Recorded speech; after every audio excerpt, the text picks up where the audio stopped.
आपने बहुत अच्छी तरह तारीफ की, और वाकई किससे पता चलता है कि मैं हैंडसम भी चला नहीं, वाकई में है, क्योंकि जैसे मैंने पहले भी कहा था कि आपको देख के पता चलता है आप अपनी सेहत का बहुत ख्याल रखते हैं। और यही बात है कि जो हमारे देखने वाले व्यूवर्स हैं वो हमारे शो को बहुत पसंद कर रहे हैं, आपके सेगमेंट को बहुत पसंद कर रहे हैं, क्योंकि आपकी पर्सनैलिटी इतनी अच्छी है कि पता चलता है कि जब ये इतने स्मार्ट, हैंडसम, फिट हैं, अपने आप को इतना अच्छा रखा हुआ है, तो ज़ाहिर सी बात है उनको यकीन है इस बात कि जो आप हेल्थ टिप्स शेयर कर रहे हैं तो वो जब उसको उस पर अमल करेंगे तो वो उनके भी काम आएंगे, उनकी सेहत अच्छी होगी। वो कहते थे कि बात वो की जाए जिसकी जो है वेट हो, आपके अंदर भी वो चीज़ नज़र आती हो। बिल्कुल। तो बीइंग अ डॉक्टर और एज अ होस्ट मैं यही कहता हूँ कि अपनी सेहत का ख्याल रखें। This is not all about your looks. ऐसा नहीं कि सिर्फ दिखने की हद तक ही आप अच्छे लगते हैं, आपकी अंदरूनी जो सेहत है, जो आपकी फिटनेस है, जो आप एक्टिव फील करते हैं, उसका जो मज़ा है, अगर आपको वो मज़ा आना शुरू हो गया बीइंग अ हेल्दी पर्सन, तो फिर आप कभी भी जो है वो फिटनेस को इग्नोर नहीं कर सकते।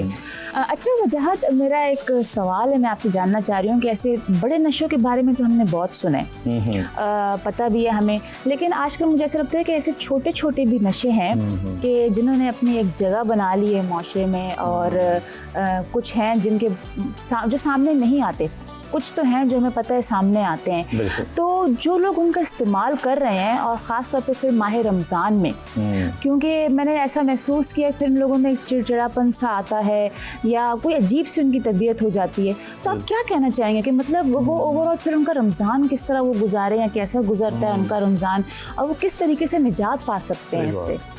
ये बड़ा अच्छा एक कंसर्न कहूँगा, बल्कि हमारा जो माशरा है इसमें बड़े नशे तो हमें पता है कि नहीं करने, जिसमें फैमिली में भी बड़ा सख्ती होती है, गुनाह भी समझा जाता है, तो इसकी वजह से हम ऑलरेडी दूर होते हैं। लेकिन आजकल जो ये छोटे नशे घुस गए लाइफ के अंदर, जिसकी वजह से हमारे नौजवान तबका ख़ास तौर पर जिनका बेड़ा ख़र्क हो रहा है, जैसे कि आप बैठे बैठे वो एक ख़ास मुंह में आप दबा के बैठ जाते हैं गुटखा, ठीक, वो पूरे दिन आप खाते रहते हैं, मुंह में आपकी दबा हुआ सुबह उठते हैं। इसी तरह नस्वार है या इस किस्म की और चीज़ें हैं, सिगरेट्स हैं, स्पेशली अगर आप निकोटीन की बात करें, तो आप सुबह उठते हैं और आपको क्रेविंग होती है कि आप सिगरेट पी।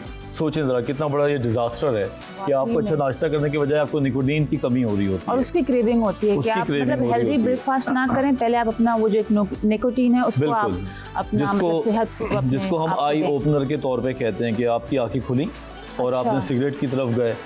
और उसके साथ साथ और भी हैं बहुत सारी चीज़ें हैं, जैसे कि नस्वार भी एक चीज़ होती है जो हमारे जो लोग हैं इनको पता होगा। ये लोग इन चीज़ों को जो है ना ये नशा समझते नहीं, और इनके केमिकल्स जो हैं आपकी बॉडी में हर वक्त रहते हैं। और जब वो नहीं रहते तो फिर क्या होता है, आपको उसका विड्रॉल होता है, आपको उसका तोड़ होता है। अब जब रमज़ान में आप ये नहीं करते तो आपकी बॉडी में प्रॉपर विड्रॉल होता है, जिसमें चिड़चिड़ापन है, आपको गुस्सा आ जाना है, ख़ास तौर पे आपकी तेज़ी जो है वो वक्ती तौर पे आपकी तेज़ी में कमी आ जाती है, ठीक, यहाँ तक कि हमारा पेट भी ख़राब होता है। लोगों को इस बात पे यकीन नहीं आता, मतलब ये यूज़ करने से यूज़ करने से एक आदत बन जाती है कि आप वो यूज़ करते हैं तो फिर आप बाथरूम जाते हैं, ठीक। ये एक बहुत बड़ी मिथ भी है और समहाउ रियलिटी भी है, ठीक है। जब आप वो चीज़ें ले लेते हैं तो आपको लगता है कि हाँ अब मुझे बाथरूम जाना चाहिए क्योंकि मेरा पेट साफ़ हो गया है, और जब आप नहीं कर लेते तो फिर आपका पेट ख़राब होता है।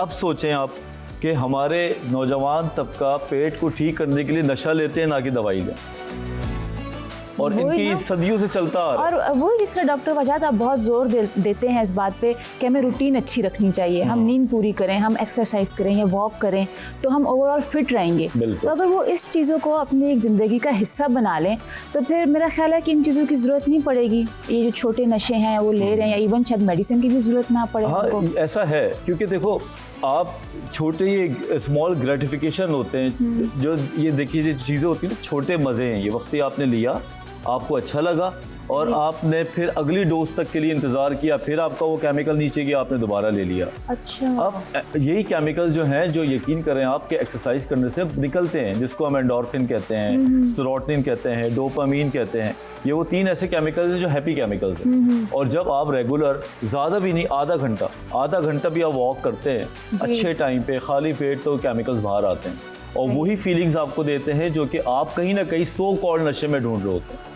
तो ये अब समझ आ जाए, हम जो यहाँ पे बैठ के बताना चाहते हैं लोगों को, बिल्कुल this is a very good time to stop your addiction, क्योंकि खासकर रमज़ान में तो वैसे हम मोटिवेटेड होते हैं, बिल्कुल ऐसे चीज़ें हमारी तब्दील हो रही होती है, हम कहते हैं नहीं यार हमें सवाब मिलेगा, हम ये करते हैं, हम वो करते हैं। तो हमारे लिए चीज़ें जो है वो आसान हो सकती है अगर हम उसको नज़रसानी करें। अगर हम नहीं करेंगे तो फिर अब ये भी लोग हैं कि अब परसों मेरा एक जानने वाले हैं, वो मिले मुझे, मैंने कहा हाँ भाई रोज़े रखोगे? कहते हैं मैं रखना तो चाहता हूँ, रख नहीं पाता। अच्छा। क्योंकि मैं एक ख़ास वो चीज़ लेता हूँ जो अगर नहीं लेता तो मेरी तबीयत ख़राब हो जाती है। अब मतलब तबीयत इतनी इनकी ख़राब हो जाती है कि वो उसकी वजह से रोज़े नहीं रख पाते। बिल्कुल, उनके दिमाग में ये बात है और होती भी है जिसमें दर्द होता है। अच्छा, और फिर मेरा ख्याल में जो रोज़े रख रहे हैं अगर मतलब ये इस्तेमाल करते हुए भी, तो वो फिर मेरा तो ख्याल अफ्तार जैसे होता होगा, तो वो मतलब यूज़ करते होंगे अपने आप को एक सुकून देने के लिए बिल्कुल। खजूर के साथ अगर आप लोगों से पूछें तो ऐसे भी हमारा नौजवान तबका है हाँ। जो खजूर खाते ही वो अपने केमिकल्स को लेता है कि मैं पहले ये रोज़ा खोल के अपना नशा ले लूँ छोटा सा, और उसके बाद जो है मैं बाकी अफ्तारी करता हूँ। तो हमें ये चाहिए कि रमज़ान का बेसिकली मतलब ये है कि अपनी नर्स को काबू करें। पहला तो काम यही है कि हम अपनी उन चीज़ों को रोकें जो हमारे अंदर टेम्प्ट हो रही होती। दूसरी बात ये है कि तब्दीली कैसे लेकर आएँ कोई अच्छी। 30 दिन आप कौन सी ऐसी प्रैक्टिस करें कि आप 31st डे पे जब आप ईद के बाद जाएं तो लाइफ के अंदर कुछ ट्रांसफॉर्मेशन तो हो। बिल्कुल ऐसे। तो बड़ा अच्छा टाइम है अपनी चाय को कम कर लें, बड़ा अच्छा टाइम है अपने नशे को कम कर लें। अब मैं ये नहीं कहता कि आप ये छोटे मोटे नशे अचानक ही ख़त्म कर दें, जज्बाती हो जाएं, थोड़ा करके कम करें ताकि आप कर भी सकें उसको। और जैसे आपने कहा कि रमज़ान का महीना एक तो इतना बाबरकत महीना है और ये कितना खूबसूरत महीना बनाया गया, जिस तरीके से हम एक हमारे क्या बोलते हैं सहरी करते हैं, खाली पेट होता है, एक सब्र हमें हमारे अंदर एक होता है, और अगर उस टाइम पे हम चाहें तो बहुत सी इस तरह की अपनी आदत को हम ख़त्म कर सकते हैं जो कि सही नहीं है हमारे लिए। बिल्कुल बिल्कुल। देखिए, नमाज हम स्टार्ट करते हैं ना, तो हम नमाज जब पढ़ना शुरू करते हैं तो शुरू में हमें थोड़ी मुश्किल होती है, ऐसे ही 2-4 दिन हमें दर्द होता है। मेरे पास पेशेंट्स भी आते हैं कि डॉक्टर साहब बड़े दिन के बाद नमाज पढ़ी, पैरों में दर्द है, तो हम उनको चलो मैं मल्टीविटामिन भी देते हैं। बट मैं अमूमन कहता हूँ कि एक्सरसाइज जब हम करते हैं, जिम जाते हैं, जब शुरू में दर्द होता है बहुत होता है, मसल स्ट्रेच हो रहा होता है, आपकी हिम्मत जवाब दे रही होती है, तो after 3-4 days actually you feel कि अब मैं एक्सरसाइज कर सकता हूँ। इसी तरह नमाज की जो रकात हैं। दूसरा ये है कि खाने पे कंट्रोल बड़ा खूबसूरत हो जाता है, बहुत वाकई है ना।